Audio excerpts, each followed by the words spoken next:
Good afternoon. இன்றைக்கி நம்ம நாட்டில் தேசிய கொடி அரைக்கம்பத்தில் பறக்க விட்டுருக்காங்க. அது எதுக்கான காரணம் அப்படிங்கிறத நான் சொல்கிறேன்.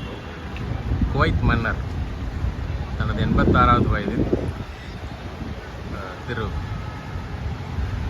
எமிர் ஷேக் நவாஸ் அல் அகமது அல் ஜாபர் அல் சாபா காலமானார்.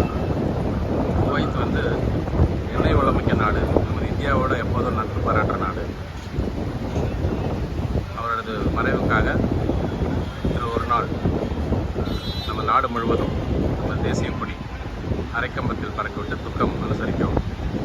இது வந்து நம்ம நாட்டுக்கும் குவைத்துக்கும் உள்ள நட்பை எடுத்து சொல்லுதுங்க. அதேமாதிரி குவைத்தில் வந்து 40 நாள் துக்கம் அனுசரிக்கப்படுவதாகவும் அடுத்த 3 நாட்கள் அனைத்து அரசு அலுவலகங்களும் மூடப்படுவதாக தெரிவிக்கப்பட்டுள்ளது. இன்றைக்கி எந்த கவர்மெண்ட் ஃபங்க்ஷன்ஸும் கிடையாது, இந்தியாவிலையும் கிடையாது, குவைத்லையும் கிடையாது. ஸோ இந்த departed soul rest in peace. We pray to Almighty to the departed soul rest in peace.